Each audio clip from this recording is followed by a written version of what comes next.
Hello my dear students, I am Karamjeet. I welcome you all on my YouTube channel Educator Karamjeet. Educator Karamjeet channel के ऊपर आप सभी का स्वागत है। स्क्रीन के ऊपर जैसे आप देख रहे हैं, आज का जो सेशन है वो मैं आपको बताऊंगा कि किस तरह से ग्रामर को अप्रोच करना चाहिए चैप्टर वाइज। ज़्यादातर स्टूडेंट्स इंग्लिश को लर्न करते समय क्रैमिंग करते हैं। ये शब्द मैंने सबसे पहले क्यों यूज़ किया कि दिमाग में क्रैमिंग कर करके ये करने की कोशिश करते हैं कि इंग्लिश को हम क्रैम करके पढ़ने की कोशिश करें। मेरा ये मानना है आपको क्रैम बिल्कुल नहीं करना है। ग्रामर के पोर्शन को आपको किस तरह से अप्रोच करनी चाहिए, किस तरह से आपके कॉन्सेप्ट क्लियर होंगे, वो मैं आज आपको इस सेशन में, छोटा सा सेशन ही है, ये बताने के लिए कि कौन कौन सा चैप्टर आपको पहले करना है, उसके बाद कौन कौन से चैप्टर में आपकी अंडरस्टैंडिंग लेवल बढ़ेगी। तो चलिए फिर अब हम टाइम ज़्यादा वेस्ट नहीं करते हैं। मेरा मानना है कि एक एक टाइम कीमती होता है, एक एक समय कीमती होता है, एक एक मिनट कीमती होता है। तो आप समय को वेस्ट ना करें। और आज जो मैं टिप्स बताऊंगा आपको चैप्टर वाइज, किस तरह से आप अपने ग्रामर के जो चैप्टर्स हैं उनको आप कैसे अप्रोच कर सकते हैं। तो चलिए फिर करमजीत सिंह आपको ये सारी चीज़ें बताएगा कि किस तरह से आपको ग्रामर में आपको अप्रोच करना है। Let's start the session. और हाँ, आपको मेरे यूट्यूब चैनल को अगर सर्च करना है तो आप हैश करके एडुकेटर करमजीत आप टाइप करेंगे तो आप डायरेक्टली मेरे पेज के ऊपर एंटर हो जाएंगे। तो चलिए फिर अब मैं बताता हूं कि किस तरह से आपको ग्रामर के पोर्शन को अप्रोच करना है। यह है table of content. Table of content वो होता है कि बेसिकली आपको उसमें क्या मिलेगा, आपको ग्रामर किस तरह से पढ़ना है, ये इसी सेशन में आपको पता चलेगा। सबसे पहला चैप्टर, ये जो 12 चैप्टर है ये सारे इंपॉर्टेंट हैं, एक दूसरे के साथ रिलेट करते हैं। मैं आपको बताऊंगा कैसे। सबसे पहले हमें चैप्टर जो पढ़ना चाहिए वो पहला चैप्टर ही आपको सब्जेक्ट वर्ब अग्रीमेंट पढ़ना चाहिए। सब्जेक्ट वर्ब अग्रीमेंट वो चैप्टर है जिसमें आपको ये पता चलता है कि सब्जेक्ट के हिसाब से वर्ब का अग्रीमेंट क्या होगा। मान लीजिए कोई सब्जेक्ट है, सिंगुलर है, सिंगुलर के हिसाब से आपका वर्ब अग्रीमेंट क्या होगा, सिंगुलर होगा।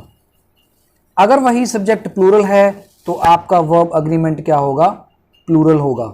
प्लूरल के साथ वर्ब की फर्स्ट फॉर्म होगी अकॉर्डिंग टू टेंस।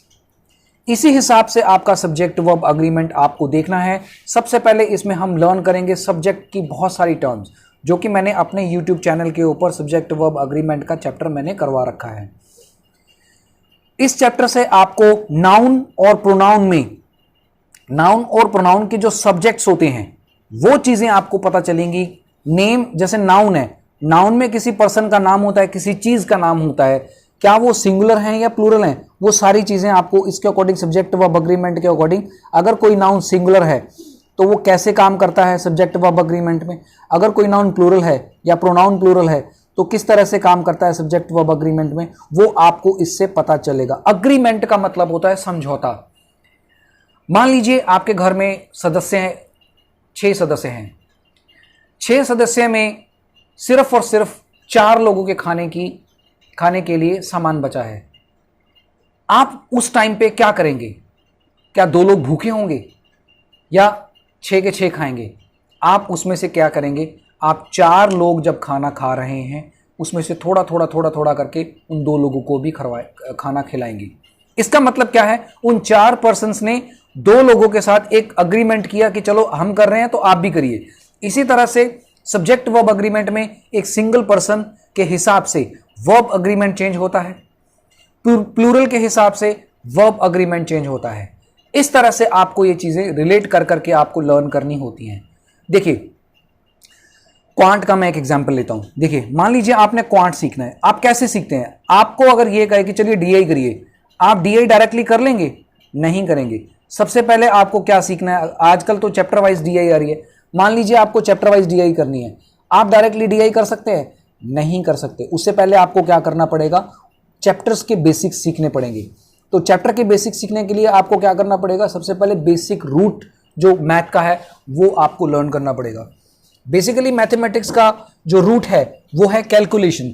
तो आप क्या करेंगे, कैलकुलेशंस करेंगे, टेबल्स याद करेंगे, स्क्वायर्स, क्यूब्स, ये सारी चीजें आप लर्न करेंगे। तो बेसिकली वो क्या हुआ, वो आपका रूट है। इसी तरह से इंग्लिश का भी एक रूट होता है। आपको इंग्लिश के टर्म्स समझनी पड़ती हैं कि सब्जेक्टिव वर्ब अग्रीमेंट में क्या है, नाउन में क्या है, प्रोनाउन में क्या है, इस तरह से। तो नाउन प्रोनाउन में सब्जेक्ट के हिसाब से वर्ब का चेंजेस होता है। माफ कीजिए। नाउन की बात करते हैं। नाउन में क्या होता है, जेंडर, नंबर्स, माफ कीजिए, मैं आगे स्लाइड्स हैं उसमें बताता हूं आपको, ठीक है। तो सब्जेक्ट वर्ब अग्रीमेंट हमने ऑलरेडी डिस्कस कर लिया। तो ये सारे चीजें हैं, जैसे noun, pronoun, articles, adjectives, determiners. Verb की 3 टाइप्स होती हैं, ये मैं आपको आगे चल के बताता हूं। Adverb, prepositions, conjunctions, time and tense, change of voice, direct और इनडायरेक्ट स्पीच, ठीक है। इनका ये 12 चैप्टर हैं, ये 12 चैप्टर आपको करने पड़ेंगे। तो पहले चैप्टर के बारे में तो मैंने आपको डिटेल में बता ही दिया। अब हम बात करते हैं नाउन की, ये हम ऑलरेडी डिस्कस कर चुके हैं। देखिए, नाउन में जेंडर और नंबर्स, ये 2 अलग अलग चीजें हैं। जेंडर क्या है, मेल टू फीमेल। मान लीजिए कोई पर्सन मेल है, फीमेल से उसे कैसे चेंज करना है उस हिसाब से। मान लीजिए कोई जैसे मिस्टर है, अगर ये मेल है मिस्टर, अब इसको फीमेल में चेंज करता है तो इसको हम कैसे कहेंगे, मिस्ट्रेस। हो गया ना। तो ये मिस्ट्रेस क्या हुई, फीमेल, एंड मेल क्या हुआ, मिस्टर। तो इस तरह से जेंडर केसेस में, चाहे वो एनिमल है चाहे वो ह्यूमन बीइंग है, तो उनके नाम के हिसाब से, उनके डिजिग्नेशन के हिसाब से आपको मेल टू फीमेल कैसे चेंज करना है, वो सारी चीजें इसमें पता चलती हैं। नंबर में क्या होता है, नंबर में क्या होता है, कोई पर्सन सिंगुलर है तो उसको प्लूरल कैसे करना है। मान लीजिए मैं आपको एक एग्जाम्पल देता हूं, वाइफ की बात करते हैं। ये मैं एग्जाम्पल अक्सर बताता हूं क्योंकि ये इसमें बच्चे बहुत गलती करते हैं। वाइफ का ये सिंगुलर है, इसको मुझे प्लूरल करना है नंबर्स के अकॉर्डिंग। मतलब एक नंबर है तो हम मुझे नंबर ज्यादा करने ना, इसको मुझे प्लूरल करना है तो क्या मैं ऐसे करूंगा, वाइफ्स। बहुत सारे लोग ऐसे कहते हैं कि हाँ सर ऐसे हो सकता है, गलत है ये। इसकी जगह पर मैं क्या कर सकता हूं, वाइफ्स, VES, तो FES चेंज इनटू VES। ये टर्म्स मैंने नाउन में समझा रखी हैं। आप जाइए नाउन का चैप्टर उठाइए और उसमें उसकी जो सारी बारीकियां हैं देखिए, किस तरह से अपोस्ट्रोफे काम करता है, किस तरह से पोस्टोफे काम करता है, अपोस्ट्रोफे। मैं रब करके बताता हूं, देखिए रुकिए एक मिनट। ये नाउन के चैप्टर में मैंने समझा रखा है, अपोस्ट्रोफे।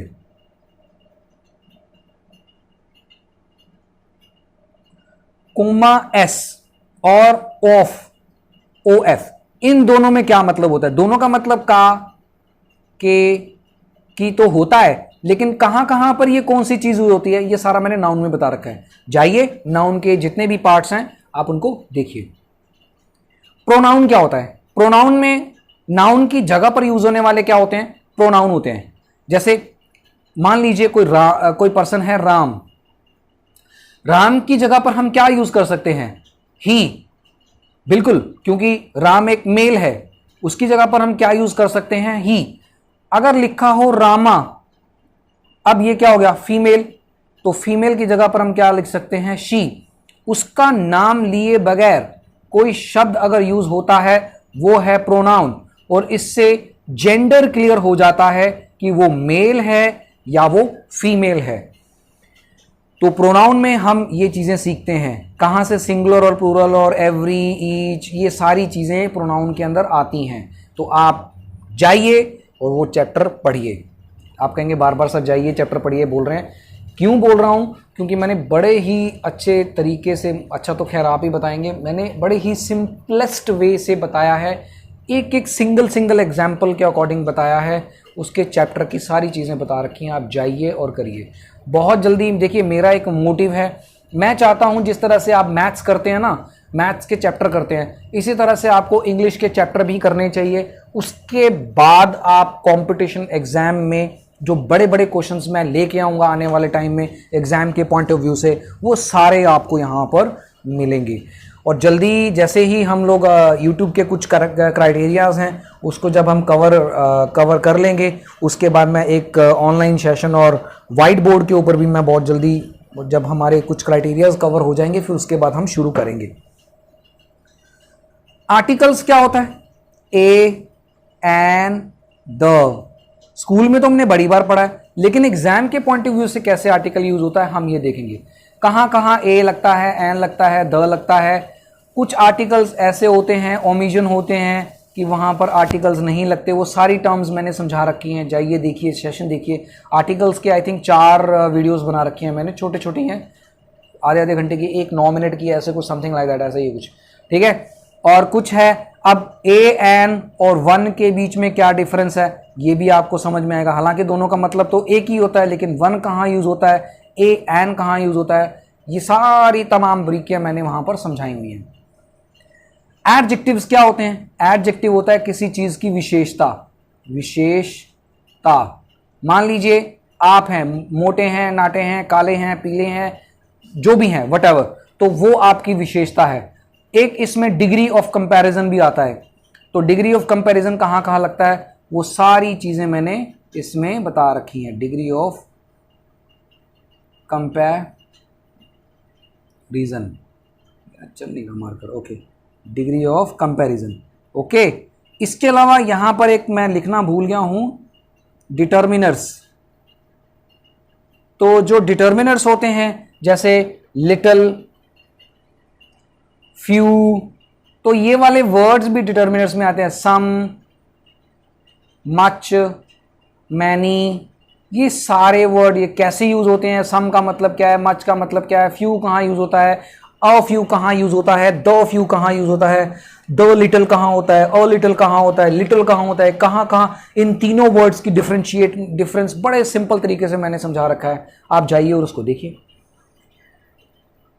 वर्ब, हाल ही में मैंने 3 वीडियोस बनाई हैं, वर्ब बेसिक, मॉडल वर्ब्स और वर्ब एडवांस।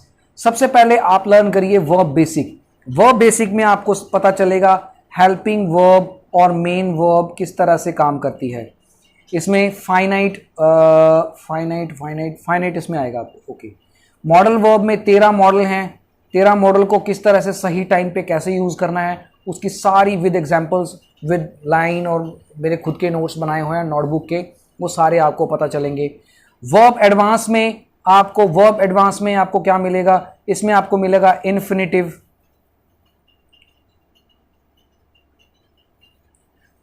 जीरेंड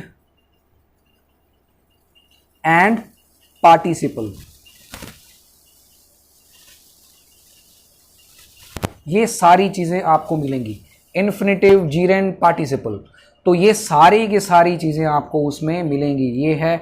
और इसके अलावा आपको फाइनाइट वर्ब भी होती हैं, लेकिन ये जो नॉन फाइनाइट वर्ब होती हैं, नॉन फाइनाइट वर्ब, ये सारी कैटेगरी उसी की है, ठीक है। ये आपको समझ में आएगा। तो कहेंगे सर वर्ब तो बड़ा सिंपल टॉपिक है। देखिए वर्ब को, देखिए किसी चीज़ को, वर्ब के अलावा एक टाइम एंड टेंस भी है, मैं आगे चल के बताऊंगा कैसे। देखिए किसी चीज़ को लर्न करने से पहले ना आप उसको देख लीजिए कि इसको कैसे डिवाइड किया गया। वर्ब्स हम मॉडल बोलते हैं ना, मॉडल वर्ब्स क्यों बोलते हैं? इसीलिए बोलते हैं क्योंकि वो वर्ब का हिस्सा है। अब देखिए कैसे, वो भी बता देता हूँ आपको। इसको मैं रब कर देता हूँ एक बार। सेशन थोड़ा 20 मिनट का या 17-15 मिनट का हो सकता है, बट अच्छा सेशन होगा, आपको बहुत चीज़ें क्लियर हो जाएंगी। देखिए आपका डाउट कंप्लीट हो जाएगा कि एक ग्रामर को कैसे करना है। देखिए मैं क्या बात कर रहा था, बात ही भूल गया। हाँ, जैसे फ्यूचर इंडेफिनाइट है, तो फ्यूचर इंडेफिनाइट में आप देखते हैं विल, शैल यूज करते हैं। आप करते हैं ना सेंटेंसेस में? हाँ बिल्कुल करते हैं। तो अब ये विल शैल हेल्पिंग वर्ब तो है, लेकिन मॉडल वर्ब भी है, क्योंकि ये फ्यूचरिस्टिक वाले वर्ड है। तो अब इनके अकॉर्डिंग, मॉडल के अकॉर्डिंग मॉडल में कैसे काम करता है और टेंस में कैसे काम करता है, ये सारी बारीकियां मैंने समझा रखी हैं, ठीक है। चलिए एडवर्ब क्या होता है? जैसे एडवर्ब होता है स्टाइल ऑफ वर्क। जैसे ही स्पीक्स स्लोली, मान लो ये स्लोली वर्ड है, तो स्लोली वर्ड क्या हुआ, एडवर्ब हो गया। स्पीक्स क्या हो गया, वर्ब हो गया। तो वर्ब के बाद एडवर्ब आता है, ठीक है, इस बात का ध्यान रखना है। और या फिर कई बार कुछ ऐसे वर्ड होते हैं, वो कई बार एक्चुअली में एडवर्ब की ना फिक्स जगह नहीं होती, ये कई बार लास्ट में आ जाता है, कई बार शुरू में आ जाता है, कई बार बीच में आ जाता है। कुछ टर्म्स होती हैं, कुछ स्पेसिफिक वर्ड्स हैं, उनकी एक पर्टिकुलर पोजीशन है कि उसी हिसाब से, उस पोजीशन के हिसाब से एडवर्ब चेंज होता है। तो यही बारीकियां हम आने वाले चैप्टर्स में देखेंगे, ठीक है। इसमें अभी तो मैंने किया नहीं है, बट ये आप देख लेना, कोई बात नहीं। एडवर्ब में अभी आ जाएंगी, तो जैसे ही आप देख लेना। प्रेपोजिशन में आपको बहुत, ये हर स्टेट गवर्नमेंट के एग्जाम या सेंट्रल गवर्नमेंट के एग्जाम, जो लोअर डिविजनल क्लर्क के पेपर हो गए या क्लर्क के पेपर हो गए या +2 लेवल के कोई पेपर हो गए, इस तरह के जो पेपर होते हैं, इनमें ये क्वेश्चंस जरूर आते हैं। जैसे डिफेंस के पेपर हो गए, डिफेंस में क्लर्क का जो पेपर होता है वो बेसिकली प्रेपोजिशन के ऊपर बहुत ज़्यादा बेस्ड होता है, बहुत सारे क्वेश्चन आते हैं। तो इस तरह से ये तो चैप्टर सुपर इंपॉर्टेंट है। अगर आप प्रेपोजिशन देखते हैं, तो प्रेपोजिशन के साथ आप फ्रेजल वर्ब के भी बहुत सारी टर्म्स आप सीख जाएंगे, ठीक है। इसके साथ जैसे वर्ब के साथ प्रेपोजिशन यूज हो जाती है ना, तो वो फ्रेजल वर्ब हो जाता है। कंजंक्शन बहुत सारी हैं, जैसे नीदर नॉर, ये कोरिलेटिव कंजंक्शन बताया मैंने आपको। ऐसे आइदर और, इस तरह से नॉट ओनली, बट ऑल्सो, ये पता नहीं क्यों चल रहा है, बड़ा रब सा नहीं हो रहा, पता नहीं क्या दिक्कत है। चलो कोई बात नहीं, मैनेज कर लो, मैं बोलने से पता चल रहा होगा। तो ये सारे कोरिलेटिव कंजंक्शन है, ये कैसे काम करते हैं, ये सारे आने वाले जो मेरा लेक्चर होगा कंजंक्शन में, उसमें पता चल जाएगा आपको। टाइम एंड टेंस, ये तो बड़े ही बच्चों को कंफ्यूज करता है। स्कूल में कुछ और करवाया, कंपटीशन में आके कुछ और हो गया। देखिए, टाइम एंड टेंस का बेसिक जो है ना, ये लर्न करना जरूरी है। एक मैंने लेक्चर बनाया हुआ है कि टेंस को याद करने का, टेंस को एक्चुअल में समझने का तरीका कैसा है, वो ऑलरेडी मैंने आपको बताया हुआ है। टेंस को याद करने का मैंने इसमें एक बड़ा ही अच्छा एक इंडेफिनाइट तरीका मैंने बताया, मतलब तरीके बताए हैं। इंडेफिनाइट को इंडेफिनाइट के तरीके से याद करना है, कॉन्टीन्यूस को कॉन्टीन्यूस के हिसाब से, परफेक्ट को परफेक्ट के हिसाब से। तो कैसे इसका बेसिक फंडा होता है, वो सारे टेंसेस का मैंने बता रखा है। इसके अलावा इसमें ना एक एडवांस चीज़ आती है, मैं बताता हूँ आपको। इसमें एडवांस मैं लिखना भूल गया हूँ, कोई बात नहीं। इसमें मैं आने वाले सेशन में बिफोर और आफ्टर जैसे वर्ड पास्ट परफेक्ट में कैसे यूज होता है, इसका भी मैं आपको ये एक सेशन लेके आऊँगा, सुपर इंपॉर्टेंट, जो आपको हर एग्जाम के पॉइंट ऑफ व्यू से समझा ही देगा। कंडीशनल सेंटेंस क्या होते हैं, जिसमें suppose, if, as soon as possible, as soon as, इस तरह के वर्ड होते हैं। अनलेस, अनटिल, व्हेन, व्हाट, है ना, इस तरह के। तो ये सारे वर्ड, सारे कंडीशनल के अकॉर्डिंग किस तरह से 3 टेंसेस काम करते हैं, वो सारे बताएंगे। बीच में मॉडल भी काम करता है। मतलब टेंस और मॉडल का, देखो टेंस हमने सीखा और मॉडल हमने पहले सीख लिया। अब यहां पर आके फिर हम कंडीशनल सीखेंगे। देखिए, मैं आपको एक फर्स्ट स्लाइड पे लेके चलता हूँ, 1 मिनट रुकिए, समझाता हूँ मैं कैसे आपको। देखिए, इसको मैं रब कर देता हूँ। देखिए, जब हम वर्ब करते हैं, वर्ब करने के बाद जब हम मॉडल कर रहे होते हैं, मॉडल को टेंस में हम कैसे करेंगे, ये चीज तब पता चलेगी जब आप मॉडल कर लेते हैं।